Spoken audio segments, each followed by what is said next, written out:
This is UMAR AHMED for IFL TV in association with MTK Global. I'm at the Lion Mark Hotel today for Grove Smith Presser. I'm joined by one of the biggest characters in boxing, Kalle Sauerland. How you doing, Kalle? Amazing. Sensational. You know why? Because I'm doing my first interview with a legend to be UMAR. There we go. Coogan. Watch out, UMAR is coming. Good to have you here, mate. Oh, pleasure to be here. Yeah, let's start off with the location of the fight. A lot of people asking why it's in Jeddah, etc. I thought you were going to ask the location of the press conference. But you already talk about the location of the fight. Yeah, people just interested, why is it in Jeddah? I think there's an obvious reason in terms of money, but is there any other particular reason? Well, just say money. I mean, there was a lot of competition for the finals. One obviously went to Moscow. You know, every promoter in the world would be lying to me if he said he hasn't travelled down to the region to try and put on boxing down there, and that includes me. I know Bob Arum has publicly said he's been down there many times. I know Eddie's been down there, I know Frank's been down there, all the big promoters have been down there.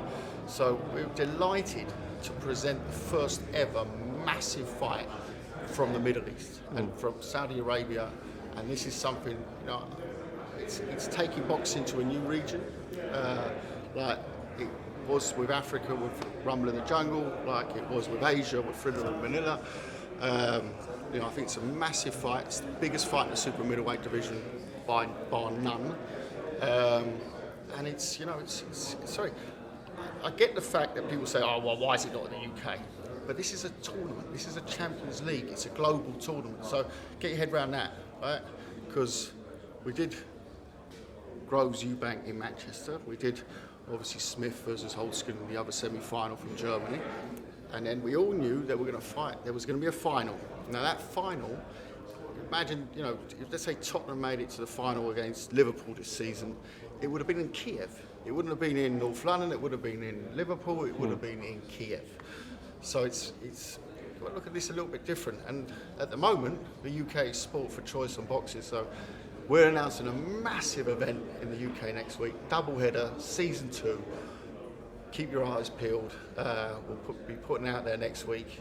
So everyone, all the UK fans who go to events will be very happy with that as well. But you've got to understand, these finals will travel, and they will continue to travel. Yeah, I saw George do an interview, and he said that beforehand he was told fights could be anywhere. It's a World Super Series, so exactly. No, George is a professional. Callum's a professional.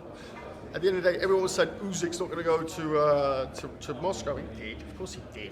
You know, it's in the contracts as well. You know, they signed up for it. It's big money. You know, and you're told where you're going to fight. It's like I said, it's similar. Liverpool would not get to the final of the Champions League. Say, oh, what it could be in Liverpool.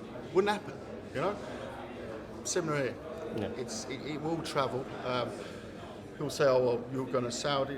But Saudi is putting on massive events at the moment. You know, look at, they just did the WWE down there. They're now doing all the Super Cups for the Italian football down there.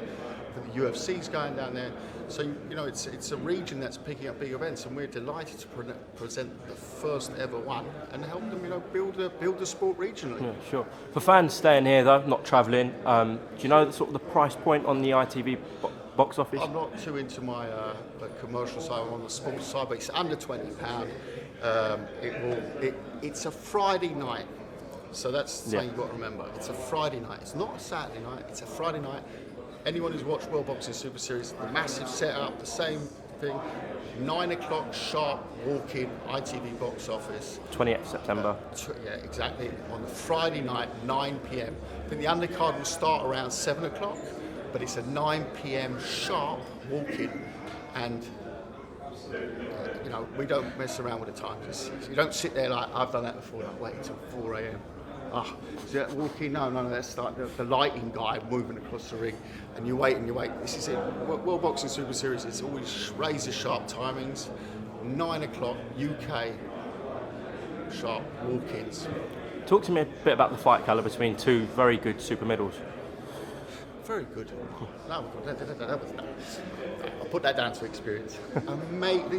George Groves is the man to beat at super middleweight. Let's not make it. Callum Smith, WBC Diamond Champ, #1 WBC. Absolutely the best challenger out there. 2 Brits. So I really need to sell it more. No, it's just also styles make fights. These guys, this is not going to go 12 rounds. Okay. This will not go 12 rounds. They'll come out, I think they'll throw massive bombs. They're both amazing punchers, both got well over 70% knockout ratios. You know, it's going to be electric. You know, I can feel it already. It's going to be electric. I don't think we're going to have the bad blood or like around the U-bag fight. They're both pros. They both know each other. That might change. They might get nervous. I don't know. You never know. George is always good for a surprise. I know George and Joe have a bit of banter in the past. You know, I think this sells on itself on the event. It's the final. You know, they both earned their shots. They're both there.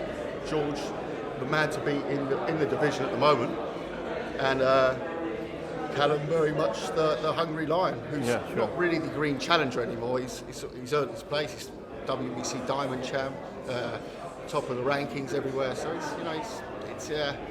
it's got some real stuff behind this. It's by far the biggest super middleweight fight this year. So very exciting. Callum obviously hasn't had that really marquee name on his list yet. Big chance for him to do that and win the Ali Trophy. No, I mean, look, he would. I have no idea what the odds are. I was thrown by the odds last time with Eubank. I think Eubank was a favourite last time. So I don't make too much on odds, but this must be tight. I think, you know, people have said to me, does it remind you of George before he fought Froch? Not really, because I think Callum has fought, and you said he hasn't fought world names, in my opinion. He's fought, you know, obviously they had the late replacement in the semi-final, but don't underestimate, that was a difficult fight to take at 5 days' notice against a kickboxer. You know, his main past was kickboxing. You know? So he was as a boxer he was quite green, but we knew he was a tough guy. That's what he made it to 12 rounds. But Callum, that was a difficult fight to adapt to. And he had, before that, the European champ obviously was Scotland, which was a tough. That was a good fight, wasn't it? Great fight. Yeah? But I think Callum learned a lot in that fight. So I think I wouldn't compare it to George going into the Froch fight. I think we know a lot more about Callum than we did about George back then. But at the same time, there will be parallels drawn. You know, George is now obviously getting a few years older, and he's a world champion, super champ. So it's just very exciting to see both of them finding the ring together. Yeah. Moving on a bit, you announced your third weight class for season 2 at the Cruiserweights.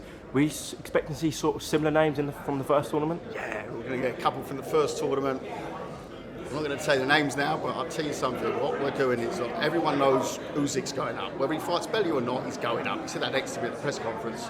He will be at heavyweight now. So he might fight Bellew on the way up. The belt's going to be vacant.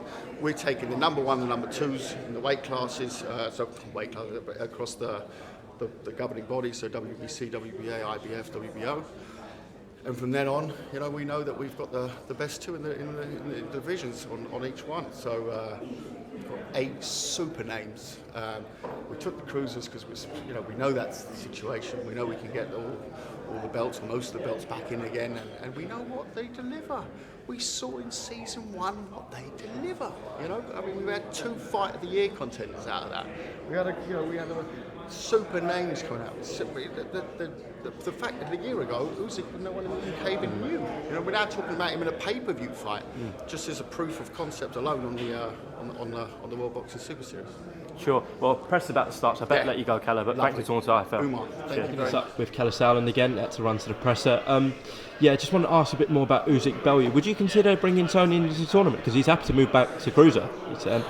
No, I mean, we've obviously had a discussion with Eddie about it, but I think they're very fixed on making the fight with Usyk, which I think is a great fight. I think both are, obviously, Tony's either he said last time it might be his last fight. I think this would definitely be his last fight. And once again, I'm not speaking on behalf of Tony, but that's what Tony says. So I think he's at the end of his career, whereas Usyk is going to heavyweight. Whether he does this as a stopover fight on the way to heavyweight, whether they do it at heavyweight.